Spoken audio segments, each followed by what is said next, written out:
Hi viewers, welcome to మనం TV. నేను మీ doctor Srinath. ఈరోజు మనం మాట్లాడుకునే జాగ్రత్తలు డయాబెటీస్కి సంబంధించినవి.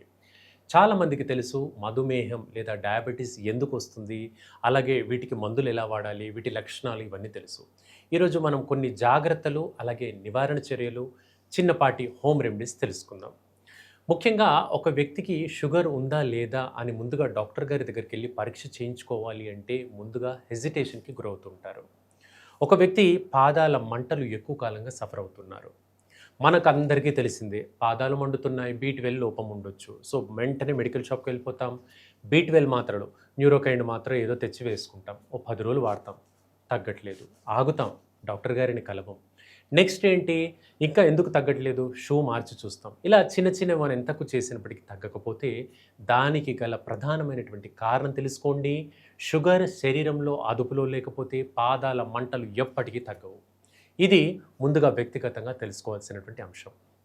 సో, అత్యంత ముఖ్యమైనటువంటి స్వతహాగా గమనించాల్సినటువంటి అంశాల్లో పాదాల మంటలు, నిద్రలేమి, జుట్టు అధికంగా రాలడము, ఎక్కువగా ఆకలి అనిపించడము, ఎక్కువగా దాహం వేయడము, ఎక్కువగా యూరిన్‌కి వెళ్ళాలి అనిపించడము, అధికంగా గ్యాస్ట్రిక్ సమస్య, దీంతో పాటు కీళ్ళ నొప్పులు, కండరాల క్షీణత అంటే మజిల్ మాస్ అనేది తగ్గిపోవడం, రోజు రోజుకి కండరాలు బలహీనమవ్వడం, అలాగే కొంత పని చేయగానే తొందరగా అలసిపోవడం, ఇలాంటి ముఖ్యమైన లక్షణాలు మీలో లేదా మీ బంధువుల్లో మీరెవరైనా గమనించినట్లయితే షుగర్‌కి బాగా చేరువలో ఉన్నారు అని అర్థం.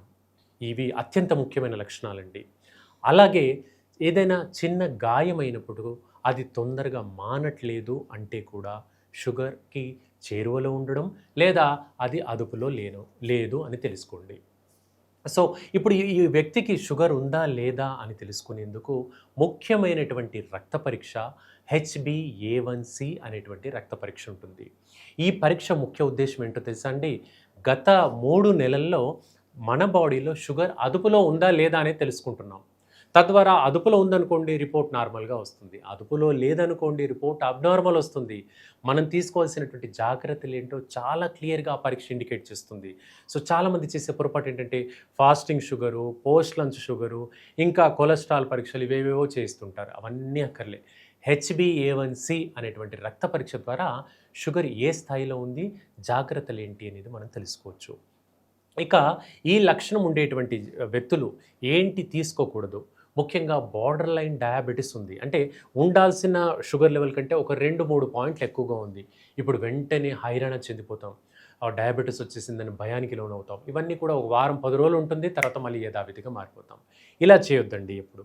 ఒక్కసారి బోర్డర్ లైన్ అని ట్రేస్ అవ్వగానే జాగ్రత్తలు కంటిన్యూస్‌గా పాటించాలి. ముఖ్యమైనటువంటి జాగ్రత్తలేంటి? ప్రతిరోజు నడక మరవద్దండి. ప్రతిరోజు ఒక 20 నిమిషాల నుంచి అరగంట వాకింగ్ ఖచ్చితంగా చేయండి. తీపి పదార్థాలకు దూరంగా ఉండండి.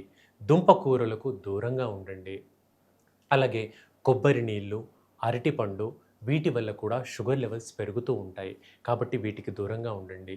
ఇక బెల్లానికి కూడా దూరంగా ఉండండి. బెల్లం తింటే చాలా మంచిది కదండీ! ఐరన్ ప్రొడక్షన్ అవుతుంది. సో, నేను మార్కెట్‌లో దొరికే బెల్లం తినట్లేదు. తాటి బెల్లం ఊరు నుంచి తెప్పించుకొని తింటున్నానని చాలామంది చెప్తుంటారు. కానీ నేను ఎక్స్‌పెరిమెంటల్‌గా కాదు, నా పేషెంట్‌లో చూశాను. తాటి బెల్లం తినేటువంటి పేషెంట్‌లో కూడా షుగర్ లెవెల్ అనేది పెరుగుతూ ఉంటుంది. కాబట్టి తాటి బెల్లాన్ని కూడా రెస్ట్రిక్ట్ చేయండి. తినొద్దు అనట్లేదు. చాలా వరకు దాన్ని తక్కువగా తీసుకోండి. ఇది కూడా షుగర్ పైన ఇంపాక్ట్ పడుతుంది. సో, ఇది. అలాగే ఇప్పుడు ఈ సీజన్‌లో కానీ ఎండాకాలంలో మనకు తాటి ముంజలొస్తాయి. అవి షుగర్ వ్యాధిగ్రస్తులు తీసుకోవచ్చండి. అలాగే ఇప్పుడు ఈ సీజన్‌లో తేగలొస్తూ ఉంటాయి. తాటి తేగలొస్తుంటాయి. ఇవి చాలా మంచిది. షుగర్ లెవెల్‌ని అదుపులో పెడుతుంది. అలాగే వీటిల్లో ఉండేటువంటి పీచు పదార్థాల మూలంగా పేగుల యొక్క కదలికలు సక్రమంగా ఉంటాయి. దీనివల్ల కాన్‌స్టిపేషన్ మలబద్ధకం సమస్య నివారణ అవుతుంది. అలాగే షుగర్ పేషెంట్‌లకు ఎక్కువగా దాహం వేస్తూ ఉంటుంది. ఆ దాహం అధికంగా కాకుండా మనకు ఈ తాటి తేగలు హెల్ప్ అవుతుంటాయి. ఈ తేగల్ని చిన్న చిన్న ముక్కలు రోజుకు ఒక్కసారి తిన్నా చాలండి. అధికంగా దాహం తగ్గుతుంది. అలాగే ఈ పాదాల మంటలు తగ్గుతాయి. అలాగే పేగుల యొక్క కదలికలు తగ్గి గ్యాస్ట్రిక్ సమస్యలు కూడా తాటి తీగలకు హెల్ప్ అవుతూ ఉంటాయి. ఇవి కొన్నిపాటి జాగ్రత్తలండి. ఇవి తినకూడని అంశాలు. ఇక తినాల్సినవి ఏంటి? మనకు ఒక రెగ్యులర్ డైట్‌గా మనం తీసుకున్నప్పుడు పెసరపప్పు, ఇలాంటి పప్పు దినుసులు మనం రెగ్యులర్‌గా వాడేటువంటివి తీసుకోవచ్చు. వాటిని హోమ్ రెమెడీస్ మనం హోమ్ చిట్కాలు టిఫిన్స్ చేసుకున్నప్పుడు దోసలు ఇలాంటివి చేసుకున్నప్పుడు కూడా తీసుకోవచ్చు. ఏవి చేసినా గుర్తుపెట్టుకోండి, తీపి వాడకంలో జాగ్రత్తగా ఉండండి. అండ్ సీజనల్ ఫుడ్స్‌ని అవాయిడ్ చేయకండి. ఇక మనకి ఈ సీజన్‌లో చాలా లభించేటువంటి సీతాఫలం ఉంటుంది. సీతాఫలంలో చాలా చక్కటి ఔషధ గుణాలు, యాంటీ ఆక్సిడెంట్స్ ఉంటాయి. విటమిన్ సి ఉంటుంది, విటమిన్ ఏ ఉంటుంది, పేగుల కదలికలకు దోహదపడతాయి, ఇమ్యూనిటీని పెంచుతాయి. అలాగే మనకు ఏవైనా గాయాలైనప్పుడు వాటిని హీలింగ్‌కి కూడా ఈ సీతాఫలం చాలా చక్కటిగా హెల్ప్ అవుతుంటుంది. సో, మనకు డయాబెటిస్‌తో సఫర్ అయ్యేటువంటి వ్యక్తులకు కూడా సీతాఫలం తినాలనుకుంటే ఒక సగం పండు తినండి. లేదా ఒక చిన్న పండు మొత్తంగా తిన్నా ఎలాంటి షుగర్ లెవెల్స్ పెరిగేటువంటి ప్రమాదం కాదు. ఇలా ప్రమాదం కాదు అన్నాని ఎక్కువగా తినడం కాదు. అందుకే అన్నాను చిన్న పండు లేదా సగం ముక్క తీసుకుంటే కూడా మనకు చాలా హెల్ప్ అవుతుంది. షుగర్ వ్యాధిగ్రస్తులకు కూడా అవాయిడ్ చేయకండి. సీజనల్ ఫ్రూట్స్ ఏవైనా కూడా అవాయిడ్ చేయకండి. ఈ సీజన్‌లో దొరుకుతుంది. ఖచ్చితంగా తీసుకోండి. చాలా చక్కటి ఔషధ గుణాలు వీటిలో ఉంటాయి. సో, డయాబెటిస్‌తో సఫర్ అవుతున్నటువంటి వ్యక్తులకు మాత్రలు మీరు ఏవైతే వాడుతున్నారో డాక్టర్ గారి సలహా లేకుండా వాటికి దూరంగా ఉండకండి. మాత్రల్ని తగ్గించేందుకు హోమియోపతి మందులు హెల్ప్ అవుతాయి. డైట్ మేనేజ్‌మెంట్ చేస్తూ మందులు రెగ్యులర్‌గా వాడుకుంటే షుగర్‌ని పూర్తి స్థాయిలో జయించొచ్చు. జీవితాంతం కూడా డయాబెటిస్ కాంప్లికేషన్స్ ఏవి లేకుండా ఓవర్‌కమ్ కావచ్చు. ఇదండి ఈరోజు టాపిక్.